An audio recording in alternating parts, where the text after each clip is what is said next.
दोस्तों, आज हम आपको एक प्राचीन कहानी का श्रवण करा रहे हैं। आज की इस कहानी में हम जानेंगे कि इन 3 जगहों पर दान कभी मत करना, वरना धन भी जाएगा और धर्म भी। दोस्तों, आज की कहानी बहुत ही ज्ञानवर्धक और शिक्षाप्रद है। इस कहानी को अगर आपने ध्यान से सुन लिया तो आपका पैसा कभी व्यर्थ नहीं जाएगा। तो दोस्तों, कौन सी ऐसी वस्तु है जिस वस्तु को दान में देने से दान देने वाला कंगाल हो जाता है? तो चलिए आज की कहानी शुरू करते हैं।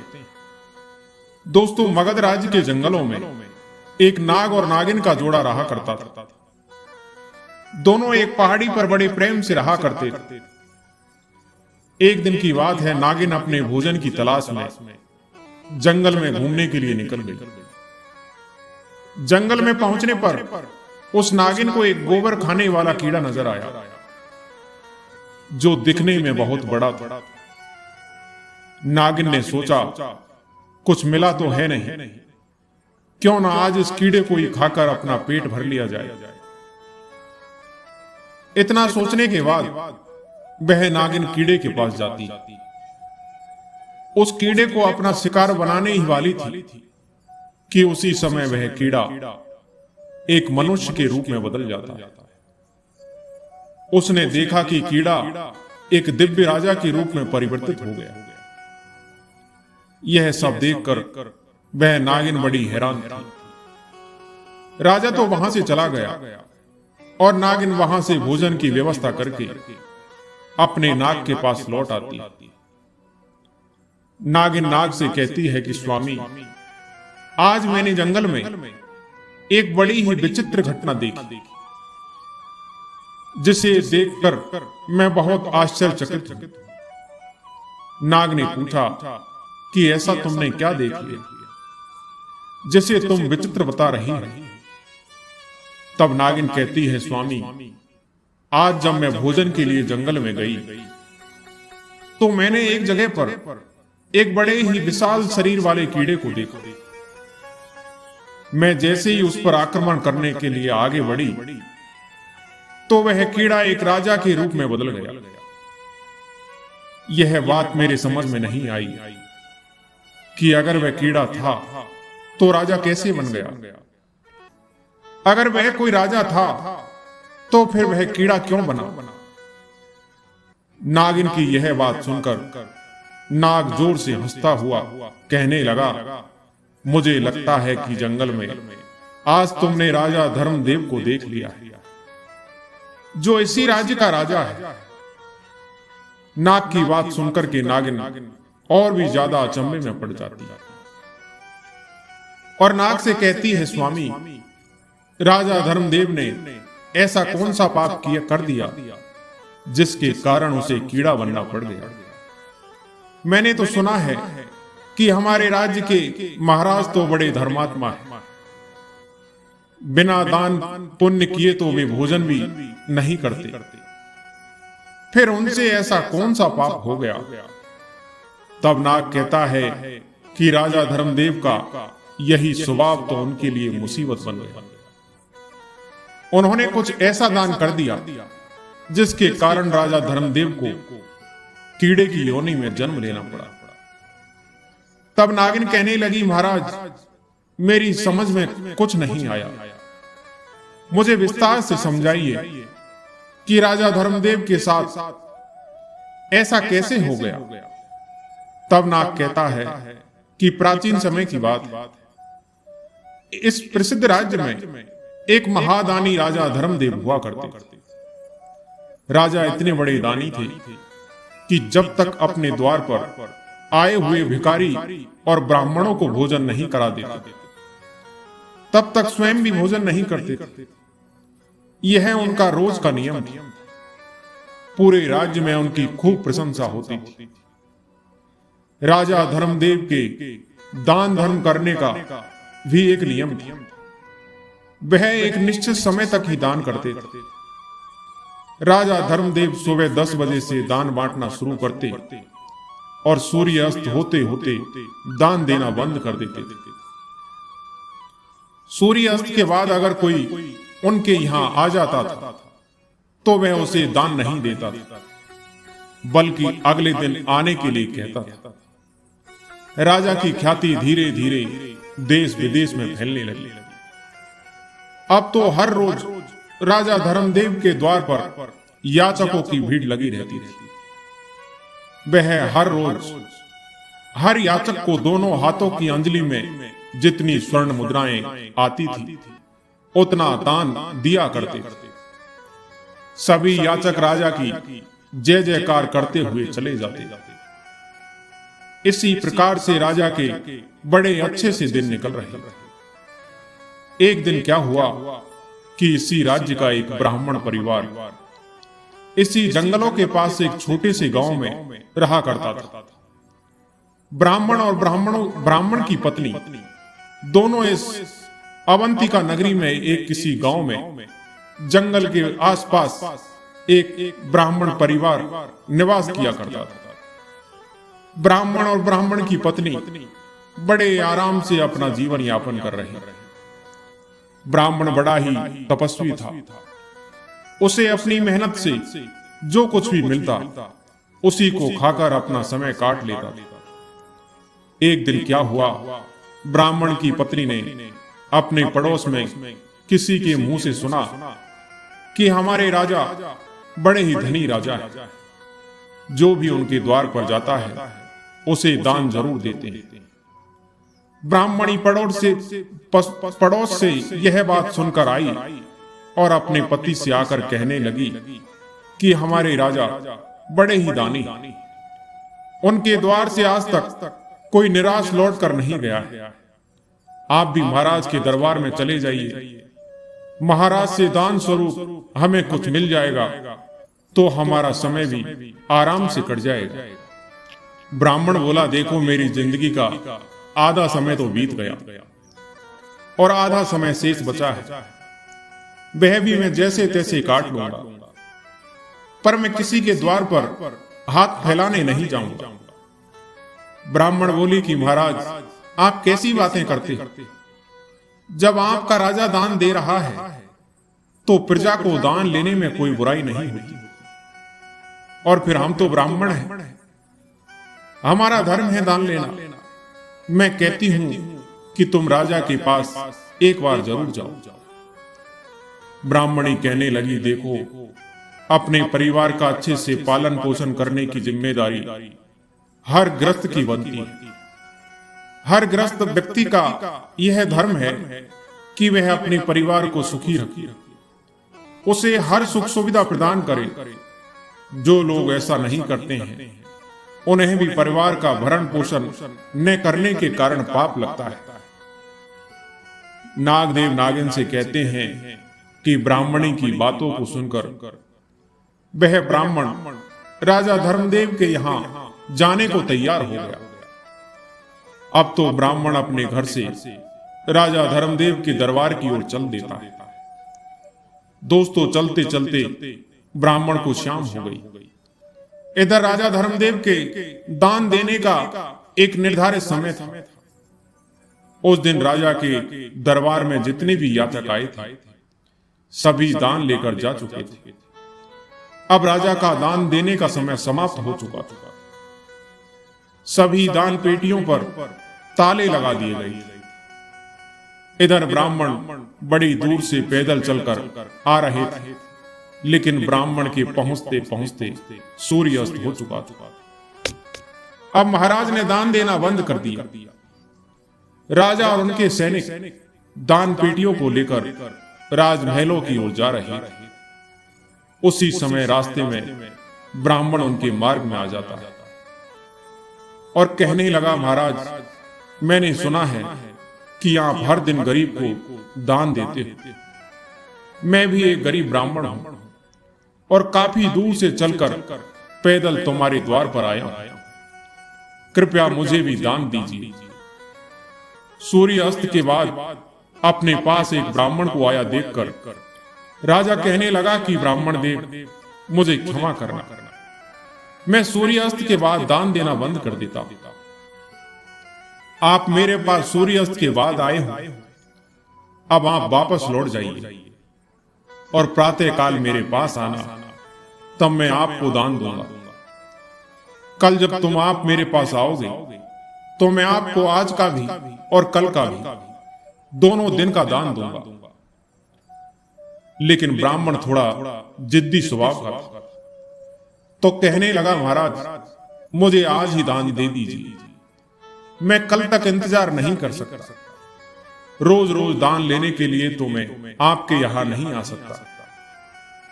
जब राजा ने यह बात सुनी तो राजा को कुछ क्रोध आया, परंतु ब्राह्मण जानकर राजा ने फिर उसको समझाया कि ब्राह्मण देव, तुम्हें कल ही दान लेने के लिए आना पड़ेगा। मैं तुम्हें कल ही दान दे सकता हूं, आज दान नहीं दे सकता।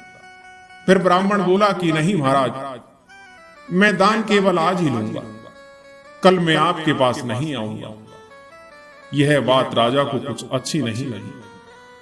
राजा क्रोध में आया और क्रोधित होकर के राजा ने वहां कुछ घोड़े की लीद पड़ी थी, क्योंकि राजा चलते चलते घोड़े के अस्तबल के पास आ पहुंचे थे। राजा ने देखा कि ब्राह्मण आज ही दान लेने की हट कर रहा है, तो दान के रूप में राजा ने घोड़े की लीद उठाकर ब्राह्मण के कमंडल में डाल दी। ब्राह्मण उस लीद को लेकर सम्मान से अपने घर की ओर चल देता है। इधर घर पर उसकी पत्नी इंतजार कर रही थी कि हमारे ब्राह्मण देव राजा के यहां से कुछ दान लेकर आते होंगे। ब्राह्मणी तो सोच रही थी कि राजा साहब उन्हें सोने की मोहरें देगा, जिससे हमारी सारी दरिद्रता मिट जाएगी। ब्राह्मण दान में घोड़े की लीद लेकर अपने घर पहुंचे तो ब्राह्मण की पत्नी बड़ी प्रसन्न होती और ब्राह्मण से कहने लगी कि देखो, मैं तुमसे कहती थी कि महाराज के दरबार में दान लेने जाओगे तो महाराज हमारी गरीबी मिटा देंगे। यह बात सुनकर के ब्राह्मण बोले, देवी, दान देने वाले ने दान दे दिया और मैंने उसे ले भी लिया। तुम एक काम करो कि इस स्थान को गोबर से लीप दो, तब मैं तुम्हें राजा के द्वारा दिया गया दान दिखाऊंगा, नहीं तो यह दान अपवित्र हो जाएगा। बड़ी खुशी के साथ ब्राह्मण पत्नी ने उस जगह को लीप दिया और उस जगह पर एक दीपक जलाकर रख दिया और वहीं जाकर बैठ गई। उसके बाद ब्राह्मण ने घोड़े की लीद से भरा हुआ पात्र अपनी ब्राह्मणी को दे दिया।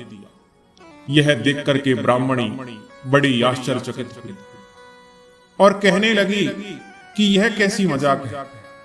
ब्राह्मण ने कहा, मजाक कैसी है?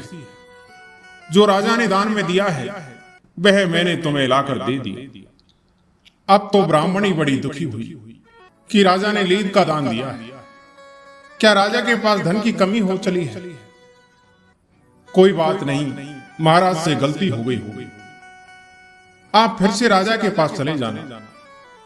उस दिन के बाद ब्राह्मण कभी राजा के पास दान मांगने नहीं गया और ब्राह्मण धीरे धीरे अपना समय निकाल रहा था।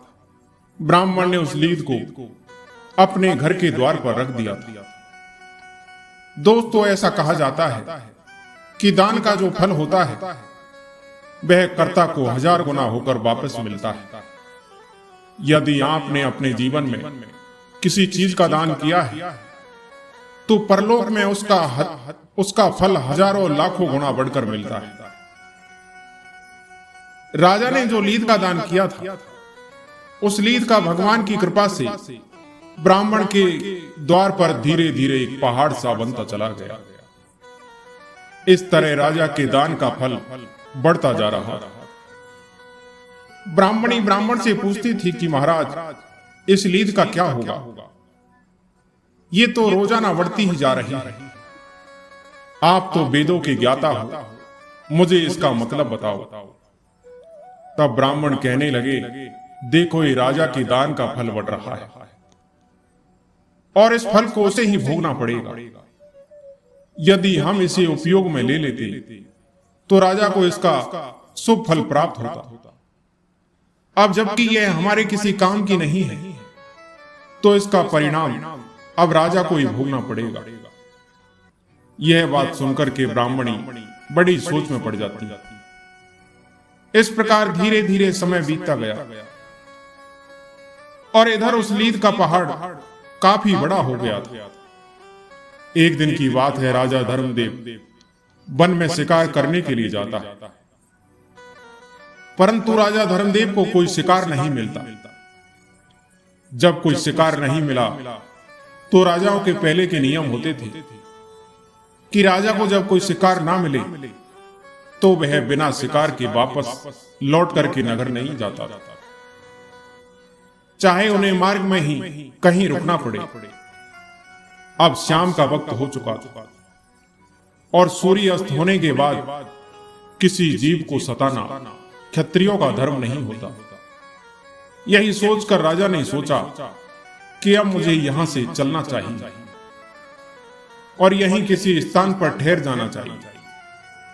अब तो राजा साहब उस जंगल के पास ही अपने ठहरने का स्थान ढूंढने लगते हैं। ढूंढते ढूंढते राजा उसी ब्राह्मण के घर पहुंच जाते हैं जिससे राजा ने 15-20 वर्ष पहले लीद का दान दिया था। लेकिन राजा उस घटना को भूल चुका था। राजा धर्मदेव जब उस ब्राह्मण के घर पहुंचे तो वहां पहुंचकर राजा ने ब्राह्मण से कहा कि ब्राह्मण देव, आज मुझे आपके यहां ठहरने के लिए स्थान चाहिए।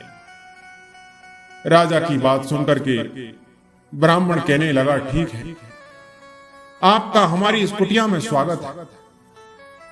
दोस्तों, उस रात राजा धर्मदेव ब्राह्मण की कुटिया पर विश्राम करते हैं। जो भी ब्राह्मण के घर रूखा सूखा भोजन था उससे ब्राह्मण ने राजा का अतिथि सत्कार किया।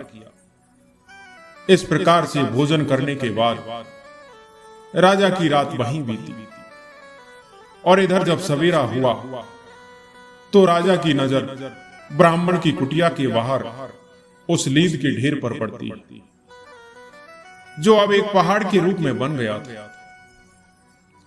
उस लीद के पहाड़ को देखकर राजा ब्राह्मण से पूछने लगे कि ब्राह्मण देव, क्या वास्तव में आपके पास इतने सारे घोड़े हैं जो इतना बड़ा लीद का ढेर लगा हुआ है? तब ब्राह्मण ने उत्तर दिया, भैया, हम तो पूजा पाठ तप साधना करने वाले ब्राह्मण हैं, हमें भला घोड़ा से क्या काम। राजा ने कहा, तो फिर आपके घर के बाहर ये लीद का ढेर कैसे? ब्राह्मण ने समझाते हुए कहते हैं कि देखो, तुम यदि जानना चाहते हो कि ये लीद का ढेर क्यों है तो इसके पीछे बहुत बड़ा रहस्य छुपा हुआ है। अब तो उस रहस्य को जानने की राजा की उत्सुकता बढ़ गई। ब्राह्मण बोला, हे मुसाफिर, हमारे राज्य का राजा बड़ा ही दानी धर्मात्मा है। वह रोजाना सोने का दान करता है। 15-20 साल पहले की बात है, मेरी पत्नी ने मुझे जबरदस्ती राजा के यहां दान लेने के लिए भेज दिया था। अपनी पत्नी के कहने पर मैं राजा के पास दान लेने चला गया। जब मैं राजा से दान लेने की जिद कर रहा था तो वह मुझे अगले दिन आने को कह रहा था, लेकिन मैंने राजा की बात नहीं मानी। जब मैं दान लेने की जिद करने लगा तो राजा ने क्रोध में आकर मेरे कमंडल में घोड़े की लीद उठाकर डाल दी। मैं उसे सम्मान सहित लेकर के अपने घर चला आया और मैंने उस लीद को यहां रख दिया, क्योंकि वह लीद मेरे कुछ काम की नहीं थी और दान की वस्तु को मैं नहीं फेंकना नहीं चाहता था। तो राजा ने कहा कि ब्राह्मण देव, राजा ने तो तुम्हें थोड़ी सी लीद दान में दी होगी, पर यह तो इतना बड़ा पहाड़ कैसे बन गया? तब ब्राह्मण ने समझाया, भाई, हमारे वेद पुराण यह कहते हैं कि अगर कोई दान देने वाला जितना दान देता है उसका 1000 गुना फल उसको वापस मिलता है। राजा का वो दान समय के साथ हजारों गुना बढ़कर जमा हो गया। अब अपने उस दान का फल राजा को खुद ही भोगना पड़ेगा। ब्राह्मण की बात सुनकर राजा के पैरों तले जमीन खिसक जाती। राजा तो इस बात को भूल चुका था, पर ब्राह्मण के बताने पर राजा को सारी बातें याद आ जाती कि मैंने ही यह लीद एक ब्राह्मण को दान में दी थी। अब तो राजा बहुत ज्यादा घबरा गया। दोनों हाथ जोड़कर के ब्राह्मण से पूछने लगा कि हे ब्राह्मण देव, राजा इसका फल कैसे भोगेगा? मुझे इतनी बात और बता दो। ब्राह्मण बोला, देखो भाई, ये लीद का ढेर अब राजा को खाना पड़ेगा। जब तक वो इसे खा नहीं लेता तब तक ये बढ़ता रहेगा। ब्राह्मण की बात सुनकर राजा घबरा गया और उसने सारी बात ब्राह्मण को बता दी कि मैं ही इस राज्य का राजा हूं और मैंने ही आपको लीद का दान दिया था। आप मुझे क्षमा करें और मुझे इसका उपाय जरूर बता दें कि मेरा उद्धार कैसे होगा। ब्राह्मण कहने लगा, यदि तुम ही राजा हो तो इसका परिणाम तो तुम्हें भोगना ही पड़ेगा, क्योंकि दान देने वाला यदि किसी ऐसी वस्तु का दान देता है जो वस्तु अनुपयोगी है, वह दान पाने वाले के किसी काम की नहीं है, तो उस वस्तु का फल भी उसे ही भोगना पड़ता है। ब्राह्मण कहने लगा, राजन, आपको अपने किए का फल तो भोगना ही पड़ेगा। यदि तुम इस लीद को खाने से बचना चाहते हो तो एक दूसरा उपाय मैं तुम्हें बताता हूं। यदि तुम उस उपाय को कर लो तो उस उपाय से तुम्हारे बहुत सारे हिस्सेदार हो जाएंगे। यदि तुम वह उपाय नहीं करोगे तो तुम्हें अकेले ही सारी लीद खानी पड़ेगी।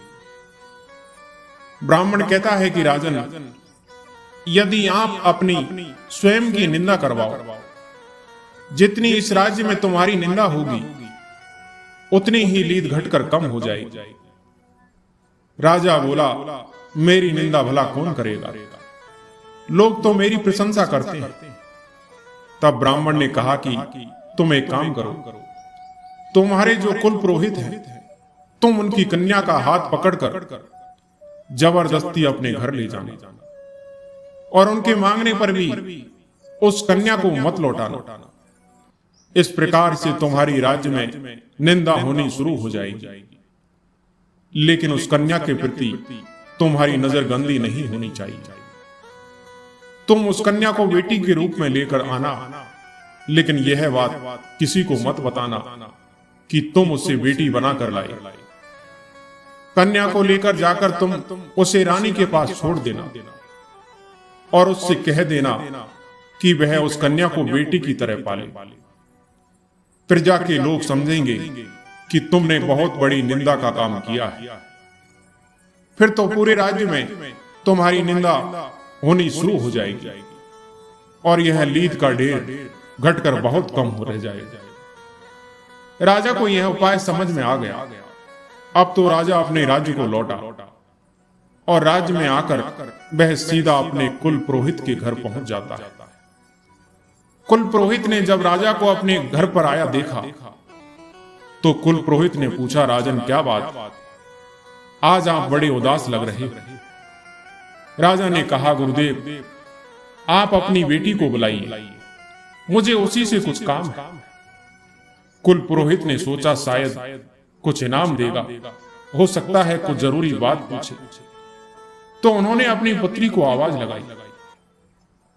राजा उसका हाथ पकड़ा और पुरोहित को धक्का देकर उसकी बेटी को रथ में बिठाकर अपने घर ले गया। बेचारा ब्राह्मण अपनी बेटी के लिए गिड़गिड़ाता रहा कि महाराज, यह आप क्या कर रहे हैं? राजा ने एक नहीं सुनी। राजा चुपचाप उसकी कन्या को लेकर अपने महलों में पहुंच जाता है और अपनी रानी के पास छोड़ देता है और कहता है कि इसे बड़े प्रेम से पुत्री की तरह रखें और यह बात किसी को तुम्हें नहीं बतानी। रानी ने पूछा कि महाराज, तुम इसे लेकर क्यों आए हो?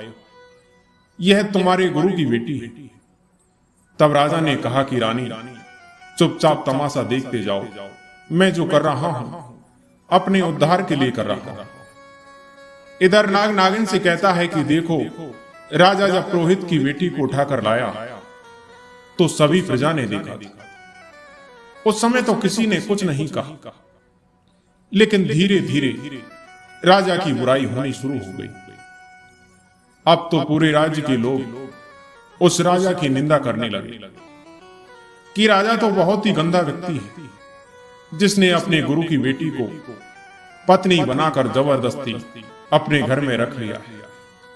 हम तो पहले ही कहते थे कि राजा बड़ा नीच है, लोगों को दान देकर केवल दिखावा कर रहा है। इस प्रकार से पूरे नगर में राजा की बुराई होने लगी। सब लोग कहने लगे कि ऐसे राजा का क्या भरोसा जो अपने गुरु का ही नहीं हुआ। इधर ब्राह्मण के घर के द्वार पर वह लीद का ढेर कम होता जा रहा था। जो लोग राजा की निंदा कर रहे थे वो उस लीद के ढेर में हिस्सेदार होते जा रहे थे। धीरे धीरे उस लीद का ढेर कम होता गया। राजा कुछ दिनों के बाद वहां जाता है तो देखा कि ब्राह्मण के घर के आगे लीद का ढेर अब इतना रह गया जितना राजा ने ब्राह्मण को दान में दिया था। यह देखकर राजा बड़ा प्रसन्न होता है। राजा हाथ जोड़कर ब्राह्मण से बोला, महाराज, तुमने पहाड़ जैसा लीद का ढेर तो कम करवा दिया। जिन जिन लोगों ने मेरी निंदा की होगी उनके हिस्से में चली गई होगी, लेकिन अब ये थोड़ी सी शेष रह गई है। अब इसका भी कोई ना कोई उपाय बता दो। ब्राह्मण ने बताया कि राजन, यह जो लीद रह गई है ये तुम्हारे हिस्से की है। इसे तुम्हें किसी ना किसी जन्म में खाना पड़ेगा। तुम्हें इसे खाने के लिए कीट की योनि में जन्म लेना पड़ेगा। राजा बोला, महाराज, कोई ऐसा उपाय बताओ जिससे यह लीद खत्म हो जाए और मुझे कीट की योनि में जन्म ही ना लेना पड़े। तब ब्राह्मण एक उपाय बताता है कि राजन, मेरा एक भाई है जो तुम्हारी उसी नगरी में रहता है। वह बड़ा ही विद्वान और ईश्वर भक्त है। वे दोनों पति पत्नी बड़े ही सज्जन हैं, हर समय ईश्वर के ध्यान में लगे रहते हैं। लगता है उन दोनों ने तुम्हारी बुराई नहीं की होगी। यदि वो दोनों तुम्हारी निंदा कर दें तो ये बचा हुआ लीद का ढेर भी समाप्त हो जाएगा। ब्राह्मण की बात सुनकर राजा कहते हैं, महाराज, मैं यह भी प्रयास करके देखता हूं। मैं उनसे भी अपनी निंदा करवाता हूं। नाग नागिन से कहता है कि राजा भेष बदलकर उस ब्राह्मण के घर पहुंचते हैं तो ब्राह्मण राजा का स्वागत करते हैं और बैठने के लिए उसे आसन देते हैं। राजा आसन पर बैठ जाते हैं। अब राजा उस ब्राह्मण से कहने लगा कि ब्राह्मण देव, मैंने सुना है कि यहाँ का जो राजा है वह बड़ा अन्यायी है। ब्राह्मण कहने लगा, होगा, मुझे नहीं पता। राजा कहता है, महाराज, उसने अपनी गुरु की पुत्री को बलपूर्वक अपने घर में रख लिया। ब्राह्मण बोला, मुझे नहीं पता। राजा अपने मुख से अपनी बुराई करने लगा। कहने लगा, बताओ, अपनी गुरु की पुत्री को अपने घर में रख लिया है, ये कहां का न्याय है? बड़ा ही दुष्ट राजा है। ब्राह्मण बोला, भाई, मुझे नहीं पता और यह सब बातें मुझे क्यों सुना रही? जब राजा ने बार बार उस ब्राह्मण को आलोचना करने के लिए उकसाया, फिर भी उसने आलोचना नहीं की, तब ब्राह्मण ने अपने तपोबल से देखा कि यह तो राजा है। यह तो मुझसे निंदा करवाकर अपने पाप में मुझे सम्मिलित करना चाहता है। तब ब्राह्मण कहने लगा कि मैं तुम्हें पहचान गया हूं। भलाई इसी में है कि आप मेरे यहां से वापस लौट जाइए। मैं कभी किसी की आलोचना नहीं कर सकता, कभी किसी की बुराई नहीं करता। तुम्हारा पाप तुम्हें भोगना ही पड़ेगा। ब्राह्मण ने फटकार कर राजा को वहां से भगा दिया।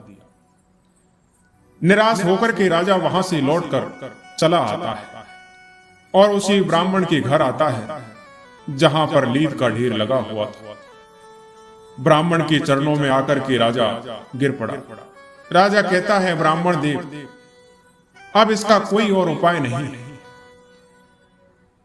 तब ब्राह्मण ने कहा, नहीं, समझ लो, अब तुम्हें ही यह सब खाना पड़ेगा, चाहे जैसे खाओ। यह बात सुनकर के राजा कहने लगा कि हे ब्राह्मण देव, पता नहीं कब मुझे कीट का जन्म धारण करना पड़ेगा, तब तक पता नहीं मुझसे कितने पाप होते रहेंगे। क्यों ना आप मुझे कुछ समय के लिए कीट बना दो, कीड़ा बनकर मैं इस लीद को खा जाऊंगा। ब्राह्मण कहने लगा, राजन, मैं तुम्हें कीट भी नहीं बना सकता, इतनी शक्ति मेरे अंदर नहीं है, और यह काम तो भगवान का है। परंतु मैं तुम्हें इतना बता सकता हूं कि यहां से मरने के बाद तुम कीट ही बनोगे, और जब तुम अपने हिस्से की इस लीद को खा लोगे तो तुम इस पाप से मुक्त हो जाओगे, क्योंकि तुमने जीवन में कोई पाप नहीं किया है, हमेशा दान दिया है, तुम्हारी दानियों में गिनती है, तुमने हमेशा गरीबों में दान दिया है, परंतु तुमसे यह भूल हो गई है, तुम्हें यह भूल भुगतनी ही पड़ेगी। कीट तो तुम्हें अवश्य बनना पड़ेगा, लेकिन इस लीद को खाने के बाद तुम मानव योनि को प्राप्त हो जाओगे। कुछ ही दिनों के बाद राजा धर्मदेव की मृत्यु हो जाती है, और मृत्यु के बाद उसे गोबर खाने वाले कीड़े के रूप में जन्म मिलता है, और जिस जगह पर लीद पड़ी हुई थी वहां जाकर के लीद खाने लगता है। धीरे धीरे कई वर्षों में उस लीद को वह कीट खाते खाते उसने हिस्से की सारी लीद समाप्त करवाता। बस थोड़ी बहुत लीद शेष रह गई, तभी तुम्हारी नजर उस कीड़े पर पहुंच जाती है, और उसे देखकर तुमने समझा कि मुझे भोजन मिल गया। जैसे ही तुमने उस पर आक्रमण करना चाहा, वह अपने हिस्से की सारी लीद खाकर समाप्त कर चुका था, और उसी समय मनुष्य रूप में प्रकट हो जाता है, और दिव्य देह पाकर वह स्वर्ग को चला जाता है। जरूर तुमने इस राजा धर्मदेव को देख लिया होगा, जिसने क्रोध में एक ब्राह्मण को दान में लीद दी थी, जिसके कारण वह कीड़े की योनि में पैदा हुआ। दोस्तों, इस प्रकार एक महान दानी राजा को भी अहंकार में आकर किए गए दान का फल कीड़ा बनकर चुकाना पड़ा। दोस्तों, कहते हैं जो व्यक्ति अनुपयोगी वस्तु का दान देता है, क्रोध के वशीभूत होकर के दान देता है, अहंकार वश दान देता है, वह हमेशा पाप का भागी होता है। दान देने से पहले मनुष्य को अपनी अंतरात्मा को टटोल लेना चाहिए। यदि दान देने की सामर्थ्य नहीं है तो दान नहीं देना चाहिए। हमारे द्वारा दिया गया दान हमें कई गुना होकर वापस मिलता है, चाहे वह इस जन्म में मिले या अगले जन्म। यदि हमने किसी के लिए खाने की वस्तु दान की है तो आने वाले कई जन्मों में हमारे लिए कभी भोजन का संकट नहीं होगा। यदि हमने किसी का मजाक उड़ाया है, अहंकार वश किया है, तो उसका फल हमें कई गुना होकर भोगना पड़ता है। दोस्तों, मैं आशा करता हूं कि ये कहानी आपको जरूर पसंद आई होगी। कहानी पसंद आई हो तो हमारे वीडियो को लाइक और सब्सक्राइब जरूर करें। धन्यवाद।